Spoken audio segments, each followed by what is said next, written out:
Hello, Pawo, and welcome to the Hello. Festival della Lessinia. Thank you so much. It's an honor for our film to be chosen in your festival, and that also as the opening film. It's a really, really great honor, and we are happy that it's making the Italian premiere there.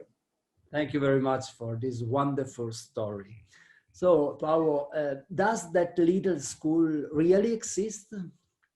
Yes, it does. It does. And actually, what I always tell people is every element in this story is based on true stories.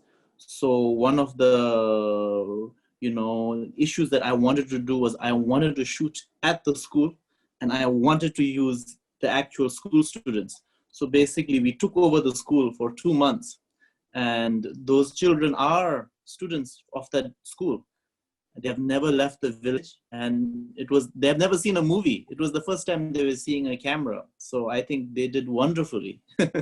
And how did you meet these children?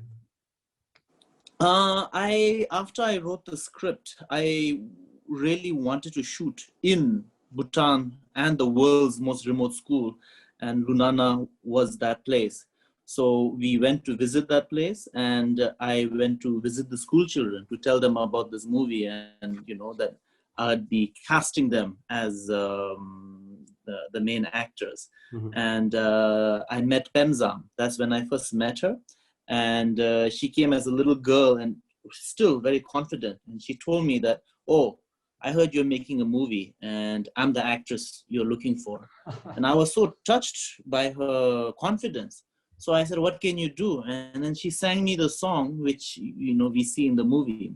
And I casted her, and I said, "I wanted to meet your parents." And that's when I realized she doesn't have a mother, and her father's the drunk, and she's being looked after by her grandmother. So I implemented that in the script as well. So I think that made her, she's not really acting in the movie. She's telling us her own life story. Mm-hmm. And are all the protagonists of the film non-professional actors? All of them. Everyone is also the first-time actor. The teacher also. Yes. All of them. All of them are first-time actors. And from the main cast, Ugyen, Salden, and Michen, those three are from the city. But the rest, all of them are from Lunana itself. So, for example, that scene where the children brush their teeth, it was actually the first time in their lives brushing their teeth. And I didn't do any rehearsals because I wanted to capture that moment. And they had that ABC scene as well. They had never seen a car, which I found so fascinating. So, and Pawo, do young people stay to live in the high mountains village or they leave? Well, the thing is, one of the reasons why I made this movie is because it tells the story of Bhutan today. A lot of younger, the population, the young adults, after they get education, after they see the world, they're kind of left wanting what is outside, So we are losing, for example, the number one job that people are leaving are the teachers. We lose a lot of teachers because they want another kind of job. And we lose a lot of our youth, and they specifically go leaving Bhutan, leaving their family to search for what they seek more in life in places like Australia, in places like Americas. So I wanted to tell the story where, you actually find what you seek in the place you least expect, and that is Lunana. And are the ancient traditions maintained, like the song?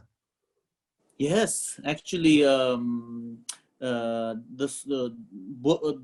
songs that we used in the movie, these are all traditional songs which I wanted to kind of revive. I wanted to bring back not only the YAK song, but also the song that the children sing in the circle at the end. These are all traditional songs which I felt were kind of being forgotten, being neglected. And I wanted to put them in the movie, so and could you remember the song? Could you remember the song? The YAK song? Could you remember the song? Yes, I can remember. No, I'm terrible. I think you all already heard enough in the movie.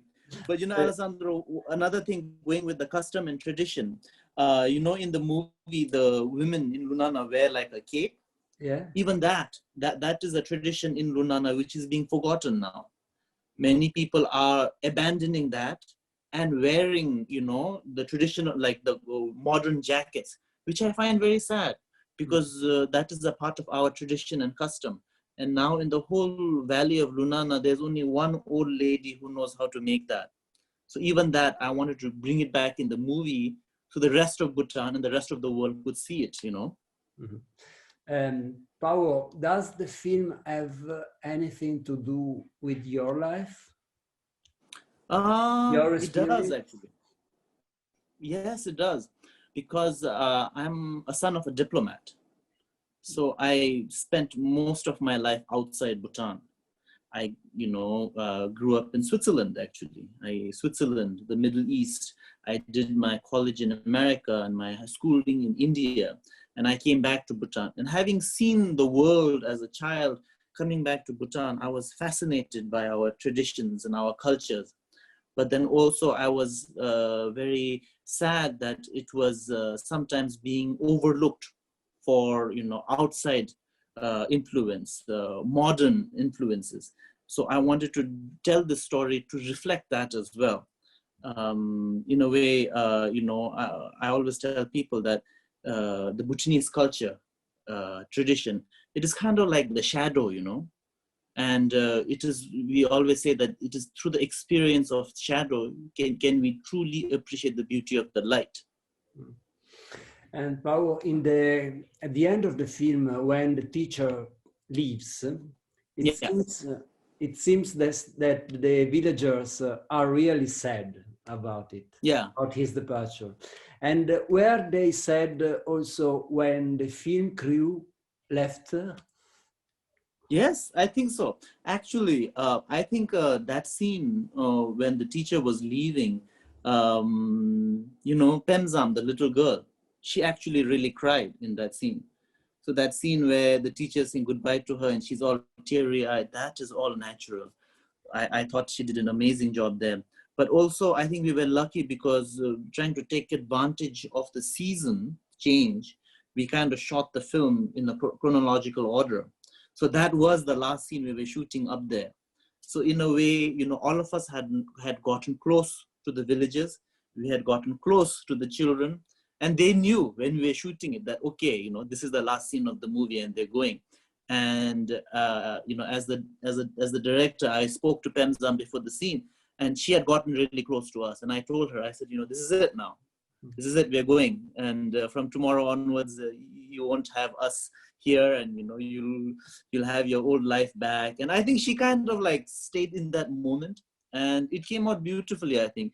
The moment I called cut on that scene, we got it in one shot actually. The moment I called cut, she ran behind the bushes and she was bawling because she was so sad. And did you show them the film? Not yet, not yet. I was going to take it this year, but unfortunately, because the thing is, Lunana still doesn't have electricity and it is still, you know, very, very remote. And I had made a promise that once the film went around the world and the festivals and, you know, the commercial screenings, I would bring it back to them. And we would have, you know, a movie night up in Lunana in that beautiful valley with the snow mountain at the back. We would actually have a movie night because many of them they don't know the concept of cinema. So I wanted them to experience it.